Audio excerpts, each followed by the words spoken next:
Good morning बच्चों। जैसा कि हम लोगों ने पिछले वीडियो में बात किया था ओम के नियम का, जैसा हमने बताया कि ओम का नियम बहुत ही इम्पोर्टेंट है और इसको आप लोग तैयार करिएगा। जैसे कि ओम का नियम क्या कहता है, यदि किसी चालक की भौतिक अवस्था जैसे ताप, दाब, लंबाई और क्षेत्रफल में अगर कोई परिवर्तन न हो तो उसके सिरों पर लगने वाला विभवांतर तथा उसमें प्रवाहित होने वाली धारा का अनुपात जो है नियत होता है और ये ओम का नियम कहलाता है। अब क्या हो गया कि जैसे आपको ये लिखा हुआ दिखाई दे रहा है,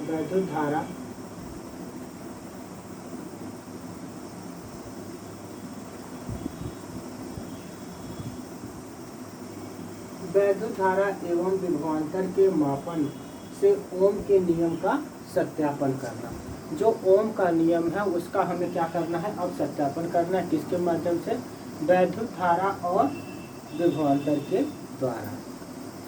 और ये जो है ओम का नियम जो है लागू होता है केवल किस पर लगता है, जो धातु चालक हैं, जो धातुएं चालक हैं उन पर ही हम ओम के नियम का लागू होता है।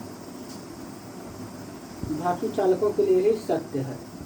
तो जैसे अब इसमें जो प्रैक्टिकल करना है, ये आप लोग प्रैक्टिकल जब 12th में आएंगे तो उसमें है, लेकिन इसमें आप लोग देख लीजिए, फिगर के माध्यम से हम बताने की कोशिश करेंगे कैसे हम लोग इसको सत्यापित करेंगे। सबसे पहले ये परिपथ बनाना है, तो यहाँ कुंजी हो गई, इसके बाद ये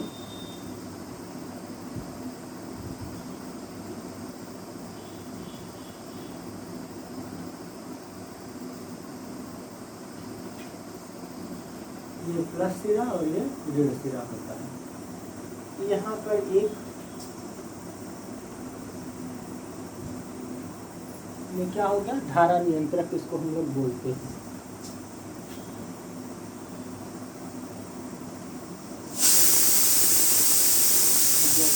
जो देखेंगे आप लोग पढ़ेंगे। और यहाँ आपने क्या कर दिया, अमीटर जोड़ दिया। जैसा हमने बताया था कि अमीटर को परिपथ में चालक तार के श्रेणी क्रम में जोड़ते हैं। ये अमीटर हो गया और ये हमारा चालक तार, धातु का कोई भी चालक तार हो सकता है। धातु का ये चालक तार हो गया और इसको आप इससे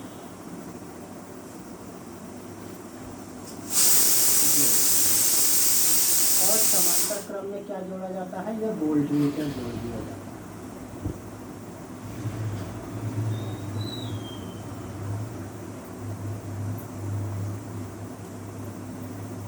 अब जैसे वीडियो में अभी दिखाई दे रहा है कि जो कुंजी लगी है, ये कुंजी हो गई, ये बैटरी हो गई, ये धारा नियंत्रक हो गया, ये प्रतिरोध तार हो गया, ये वोल्टमीटर है, ये अमीटर है। तो बैटरी के धन सिरे से कुंजी को जोड़ते हैं, कुंजी का धन सिरा यहाँ पर ये धन हो जाएगा और दूसरा सिरा ऋण हो जाएगा। इसी तरह से इस चालक में जाता है और ये वोल्टमीटर जो है चालक तार के समांतर क्रम में जोड़ा जाता है, जैसा हमने बताया। और अभी हम क्रम के बारे में पढ़ेंगे, प्रतिरोधों के बारे में जब पढ़ेंगे तब हम इसको पढ़ेंगे।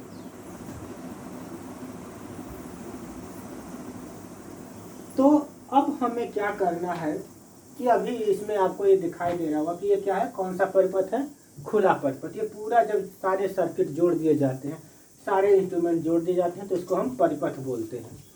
अब इस समय इस परिपथ में धारा नहीं प्रवाहित हो रही, क्योंकि ये कुंजी जो है वो क्या है, खुला परिपथ है। जब हम इसमें ये डॉट लगा देते हैं, यानी कि इस तरह से खुला हुआ रहता है और एक सॉकेट बनाना सॉकेट इसको बोलते हैं, और पिन जैसे रहते, जैसे पिन हम इसको लगा देंगे तो इस पूरे परिपथ में धारा प्रवाहित होने लगती है। ये जो है वो आपका धारा नियंत्रक है।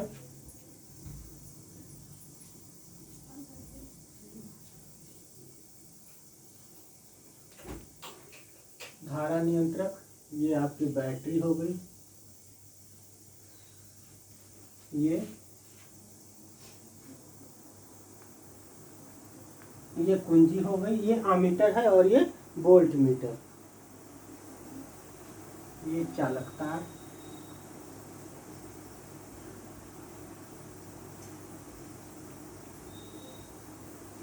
तो ओम का नियम जो है, अब इसमें हमें क्या करना है कि परिपथ में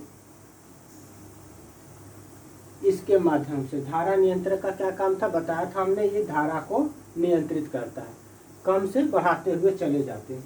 जब धारा का मान धीरे धीरे हम बढ़ाते हैं तो वोल्टेज विभवांतर का मान भी क्या होता है, बढ़ता जाता है और नियत आता है। अगर इसके भौतिक अवस्था में कोई परिवर्तन नहीं होगा तो इसमें क्या होगा कि जो हम कई प्रेक्षण लेंगे,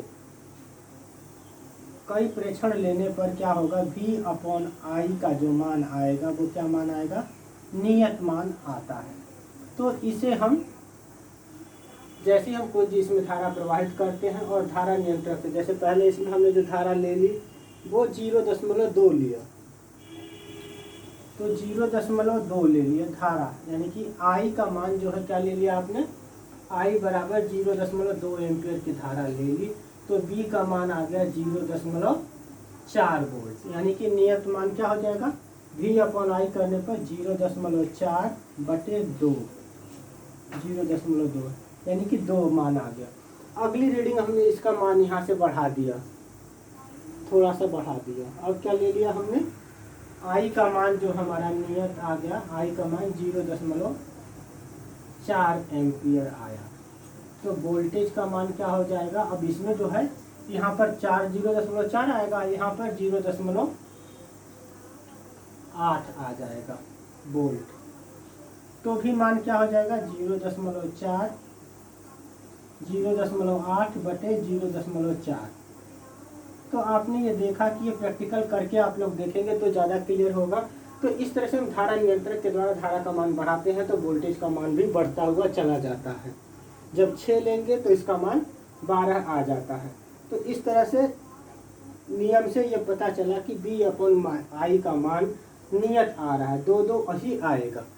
अभी आपने I का मान क्या ले लिया, यहाँ पर I बराबर आपने ले लिया 0.6 एम्पियर, तो वोल्टेज आ जाएगा आपका 1.2 वोल्ट।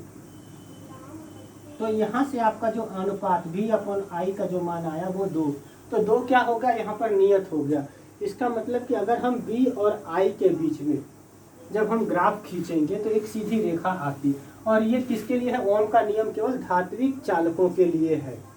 ओम का नियम केवल धात्विक चालकों पर ही लागू होता है और इसमें नहीं, बैटरी के लिए नहीं काम करता, अन्य चालकों पर नहीं काम करता।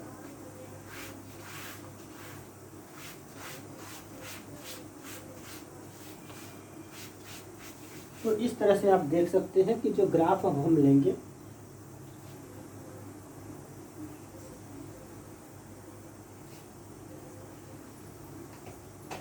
यहाँ वोल्टेज हो गया और ये धारा हो गई I, ये धारा का मान,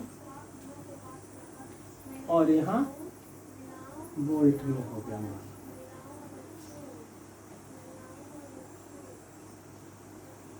तो आपने क्या लिया, पहले 0.2 वोल्ट लिया था, तो ये 1 2 3 4 ले लेते हैं हम लोग, ये 0.2 लिया। एम्पियर में धारा का मान किस में होता है, एम्पियर में, तो एम्पियर ले लेंगे, ये वोल्ट में होता है तो V ले लेंगे। 0.2 0.4 0.6 और 0.8, ये धारा का मान आपने रीडिंग द्वारा लिया। नीचे क्या हो जाएगा, यहाँ पर 0.4, ये 8, ये 1.2 और यहाँ पर 1.6 वोल्ट, ये आ गया मान। तो इस तरह से आपने देखा कि ये ग्राफ आ जाएगा, यहाँ पर, फिर यहाँ पर, फिर ये यहाँ पर, और यहाँ पर रखेंगे तो ये यहाँ पर। इस तरह से ये जो मान आएगा वो एक सीधी रेखा आती है। तो इससे यह पता चलता है कि जो नियत मान आता है V/I का मान, अगर हम धारा के मान को धारा नियंत्रक के द्वारा, जैसे आपने फिगर में देखा, बढ़ा रहे थे, तो धारा का मान बढ़ाने पर वोल्टेज का भी मान बढ़ता है। तो इसका मतलब ये होगा कि एक सीधी रेखा आती, सीधी कर्व आती है, तो जिससे ये पता चलता है ये ओम के नियम को सत्यापित करता है, भौतिक अवस्था में कोई परिवर्तन न करे तब। ये आप लोगों का प्रैक्टिकल है जो आपके 12th में पढ़ना है, करना है प्रैक्टिकल।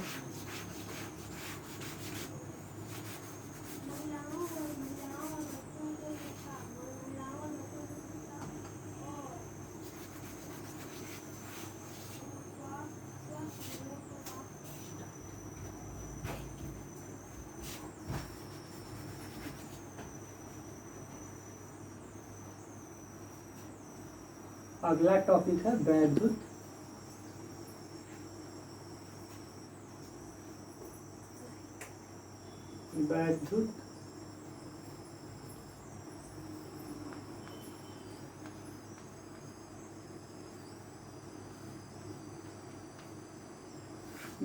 प्रतिरोध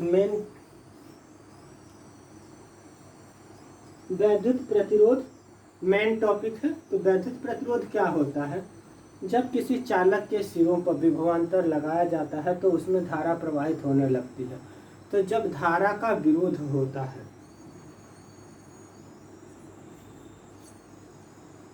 तो धारा के विरोध होने को हम क्या करते हैं, जिसके कारण धारा का विरोध होता है तो उसे हम प्रतिरोध कहते हैं।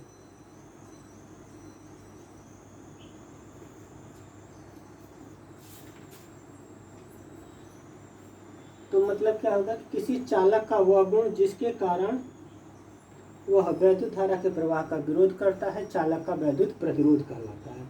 यानी क्या होगा कि जब धारा बहने लगती है तो विभिन्न पदार्थों में इसके भिन्न भिन्न गुण होते हैं, जो कि जैसे धारा क्या चीज़ है, इलेक्ट्रॉन का प्रवाह, और इसके बीच में जो आयन आते हैं धन वो होते हैं, तो वो क्या करते हैं, धन जो है इलेक्ट्रॉन ऋण आवेश होता है और धन आवेश जो है क्या करता है, उसका विरोध करता है, तो वो उसका प्रतिरोध कहलाता है।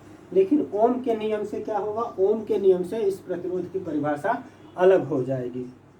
तो वो क्या होगी, जब किसी चालक के सिरों पर विभवांतर स्थापित करते हैं तो चालक में धारा बहने लगती है। तो चालक के सिरों पर लगाया गया विभवांतर तथा उसमें बहने वाली धारा के अनुपात को हम क्या कहते हैं, वैद्युत प्रतिरोध कहते हैं। क्या हो गया, ओम के नियम के अनुसार जब किसी चालक के सिरों पर विभवांतर लगाया जाता है तो उसमें धारा प्रवाहित होने लगती है। तो उसमें लगाया गया विभवांतर तथा धारा के अनुपात का मान नियत रहता है, जिसे हम वैद्युत प्रतिरोध करते हैं, जिसे हम आर से प्रदर्शित करते हैं। किससे प्रदर्शित करते हैं, आर से प्रदर्शित करते हैं। यानी कि आर बराबर क्या हो जाएगा, V अपॉन आई हो जाएगा। और V किसका, V का मात्रा क्या होता है, V विभवांतर हो गया, विभवांतर बटे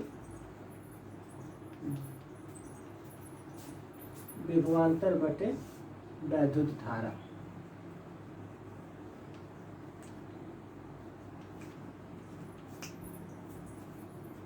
विभवांतर बराबर क्या होगा, वैद्युत बटे धारा। विभवांतर का मात्रक क्या होता है, वोल्ट, और धारा का मात्रक होता है एम्पियर, यानी कि आर का मात्रक ओम। 1 ओम जो है वो बराबर हो जाएगा 1 वोल्ट, 1 वोल्ट बटे 1 एम्पियर।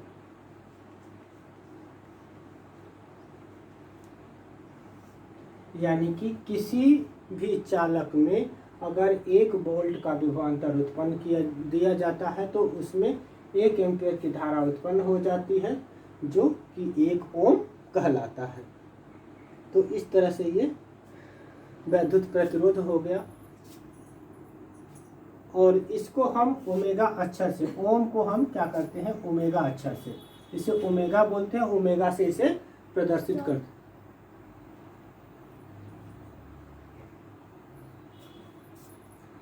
अब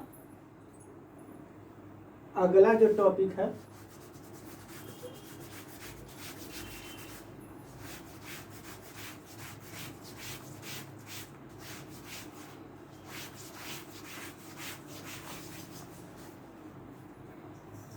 अगला जो टॉपिक है, किसी तार का प्रतिरोध उसकी लंबाई, मोटाई और पदार्थ पर निर्भर करता है। क्या है, किसी तार का प्रतिरोध। प्रतिरोध के बारे में आप लोगों को ज्ञात हो गया कि V अपॉन आई का अनुपात जो है विद्युत प्रतिरोध कहलाता है ओम के नियम से। या किसी चालक के सिरों में लगाया गया विभवांतर और उसमें जब धारा बहने लगती है तो धारा का जो विरोध होता है उस विरोध को ही हम प्रतिरोध कहते हैं। तो ये अब है कि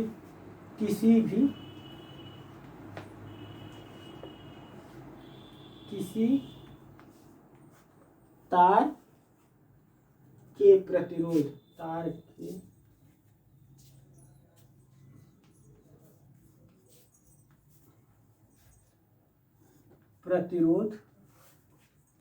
तार के प्रतिरोध की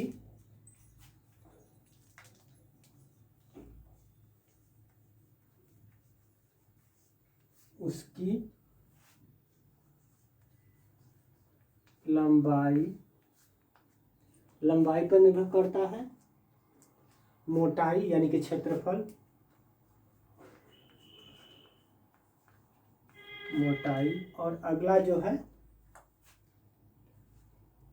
पदार्थ पर निर्भर करता है।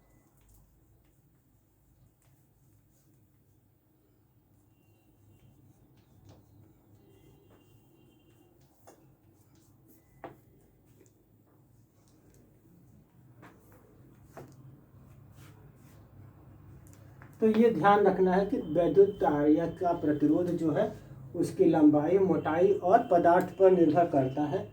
तो इसमें जैसे पहले है तार की लंबाई, तो कोई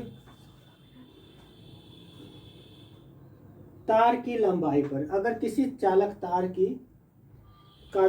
चालक तार का प्रतिरोध उसकी लंबाई के अनुक्रमानुपाती होता है, यानी कि प्रतिरोध किसको डिनोट किया जाता है, आर से। आर जो है अनुक्रमानुपाती होता है तार की लंबाई पर। ये पहला कंडीशन हो गया कि जो प्रतिरोध है वो तार की लंबाई के अनुक्रमानुपाती होता है।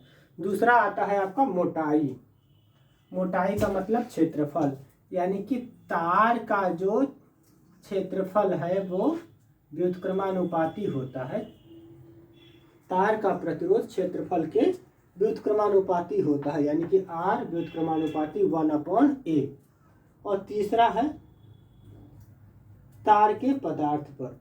अब क्या होगा कि समान लंबाई समान मोटाई का जो तार है लेकिन अलग अलग तार है तो उनका प्रतिरोध अलग अलग होगा, जैसे कॉपर है, सिल्वर है, एल्यूमिनियम है, लोहा है इत्यादि। तो तीसरी कंडीशन तार के पदार्थ पर निर्भर करती है कि तार का पदार्थ किस प्रकार का है, तांबा है, सोना है, लोहा है, एल्यूमिनियम है इत्यादि पर निर्भर करता है। तो ये आपने देखा।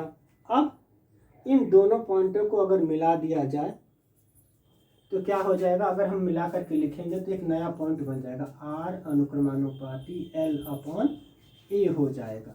और जब हम कोई अनुक्रमानुपाती लगाते हैं और अनुक्रमानुपाती को हम हटाते हैं तो ये क्या हो जाएगा, R बराबर KL/A, या जहां K क्या है, जहां K एक नियतांक है, जहां K एक नियतांक है। तो नियतांक क्या हो गया, एक इसको हम नियतांक को विशिष्ट प्रतिरोध के नाम से भी जानते हैं।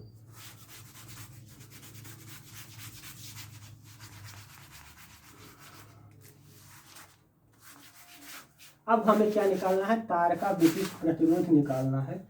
तो यहां से आपका क्या हो जाएगा कि K बराबर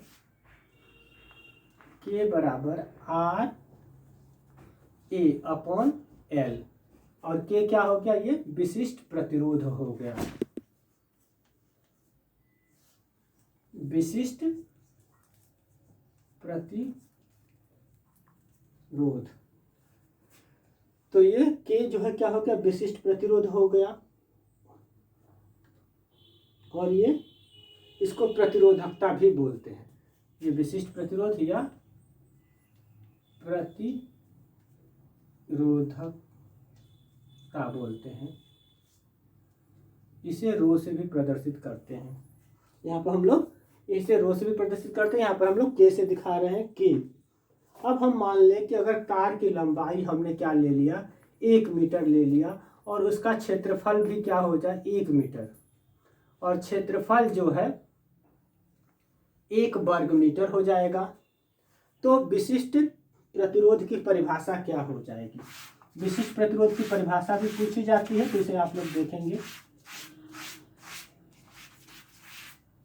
तार के विशिष्ट प्रतिरोध की परिभाषा, तो यहाँ पर किसी पदार्थ का विशिष्ट प्रतिरोध पहले देख लीजिए। L 1 बराबर हो गया, तो यानी कि K बराबर क्या हो गया 1 इंटू R बटे 1, यानी कि 1 में R का गुणा करेंगे तो R, K बराबर R हो जाएगा। तो यहाँ पर विशिष्ट प्रतिरोध की परिभाषा हो जाएगी कि किसी तार का विशिष्ट प्रतिरोध, किसी पदार्थ का विशिष्ट प्रतिरोध उस पदार्थ के 1 मीटर लंबे तथा 1 वर्ग मीटर अनुप्रस्थ काट के क्षेत्रफल वाले तार के प्रतिरोध के बराबर होता है। यहाँ से पता चला क्या चीज परिभाषा हो गई कि किसी पदार्थ का विशिष्ट प्रतिरोध उस पदार्थ के 1 मीटर लंबे तथा 1 वर्ग मीटर अनुप्रस्थ काट के क्षेत्रफल वाले तार का प्रतिरोध बराबर होता है किसके? विशिष्ट प्रतिरोध के बराबर, K बराबर R हो जाता है। तो ये विशिष्ट प्रतिरोध की परिभाषा हो जाएगी, और इसका मात्रक क्या हो जाएगा A/L है। तो R क्या हो गया, R ओम हो जाएगा, और L मीटर में, ये मीटर में, तो यानी कि इसका मात्रक जो होगा, विशिष्ट प्रतिरोध का मात्रक, विशिष्ट प्रतिरोध का मात्रक, विशिष्ट प्रतिरोध का मात्रक हो जाएगा R का मात्रक ओम